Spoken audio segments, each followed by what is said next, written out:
Des dossiers qui aboutissent au décès d'un enfant, on en voit régulièrement, mais celui-ci est particulièrement dur, effectivement particulièrement éprouvant. Le drame a eu lieu samedi soir. Vers minuit, les pompiers sont appelés pour intervenir dans ce logement social.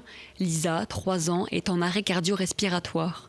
Elle est transportée à l'hôpital de Rouen, mais ne survit pas. Son décès est constaté peu avant midi. Couverte de bleu, marque d'étranglement, il ne fait aucun doute qu'il s'agit d'un infanticide. La maman, comme le beau-père, reconnaissent leur responsabilité dans le décès de la petite fille.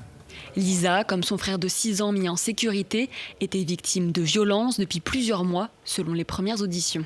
Le récit qu'il a fait de certaines de ces scènes de violence est difficilement soutenable et je n'en dirai pas plus. Simplement, il ressort de son audition qu'à plusieurs reprises au cours des dernières semaines ou des derniers mois, Lisa avait déjà perdu connaissance du fait de ces violences.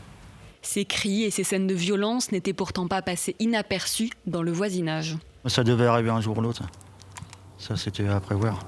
Ils se tapaient dessus, puis on entendait hurler, quoi. Les enfants, la mère, son copain, quoi. Mais aucun signalement n'a jamais alerté les services compétents. La famille n'était pas connue ni des gendarmes, ni des services sociaux. On est face à un drame de l'isolement, un drame de la perdition sociale, humaine.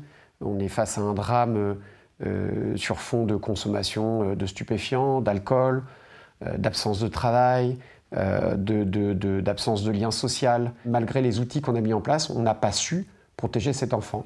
Un signe, peut-être, aurait pu émerger de l'école. Lisa était absente depuis 1 semaine. Pour faire la lumière sur ce qui apparaît comme un manquement, la directrice a été suspendue provisoirement par le rectorat. 2 enquêtes, l'une judiciaire, l'autre administrative, ont été ouvertes. La mère de Lisa et son compagnon risquent la perpétuité pour homicide sur mineur de moins de 15 ans.